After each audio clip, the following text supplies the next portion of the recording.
In light of recent events here in the US, Islamophobia is at an all-time high. People are misinformed, people are angry, and people are scared. But for most of the 1.3 billion Muslims in the world, Islam represents none of the ideals we've come to associate it with in the West. Fatuma Muhammad, a Kenyan-born student at Northeastern whose parents fled Somalia following the Civil War, says that the peaceful practice of her faith is the most important aspect of her daily life.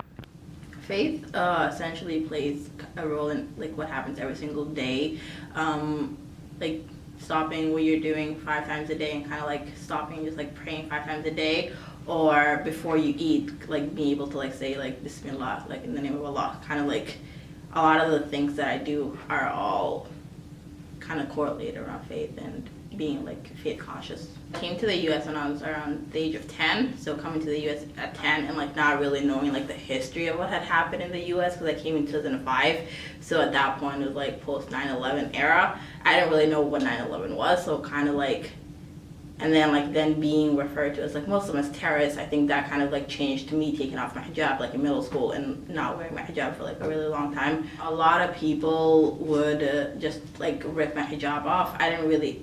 I understand why they were doing it until like a little while later, but like ripping my hijab off of like, or like when Osama bin Laden was killed, people being like, I'm so sorry for your loss, I hope you're okay. Kind of like those like people think being small minimal things, but like that had a huge impact on like how I viewed, like how people viewed me essentially. Rodney Muhammad, a student advisor at Northeastern, notes that the issues people have with Islam are actually the result of not knowing what the faith represents. Well, there are those who have a problem with Islam because you have others who have claimed Islam and they hijacked the religion just like they hijacked the religion in Christianity or Judaism. These religions people hide behind who are not really about it, and they can do a lot of evil things in the name of religion. Throughout the annals of history, some of the biggest wars were religious wars, and people felt that they was doing God a favor by removing others who didn't believe as they believe. So this Islamic phobia is not anything new on the planet. This happens in every religion. In light of what we would read in the newspaper and things that people say in on the news, CNN, Fox News, you name it, their perception is kind of twisted.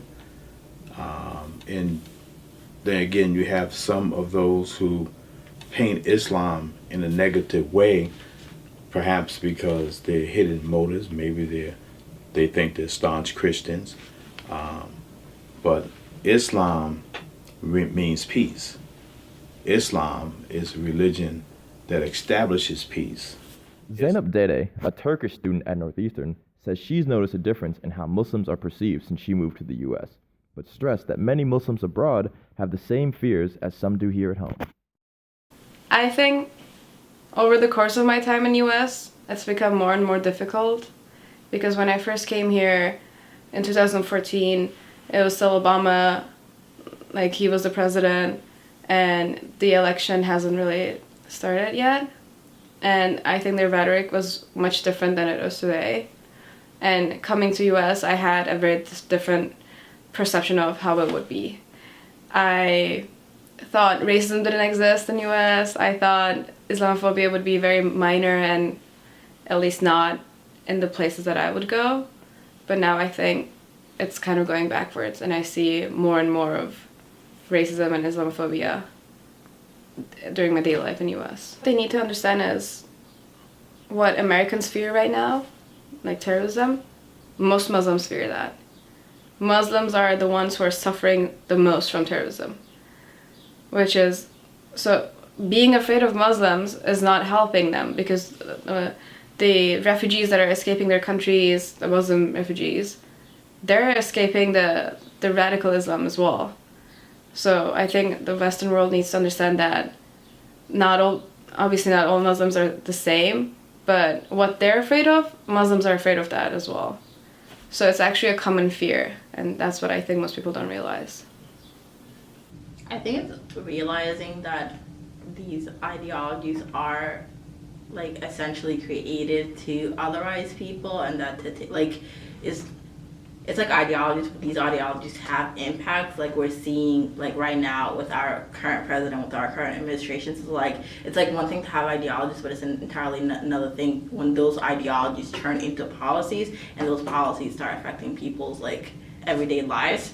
So a lot of times people say ideologies are just ideologies. People can have opinions, but those opinions are harmful when you take those opinions into rooms where then you can like impact people's lives.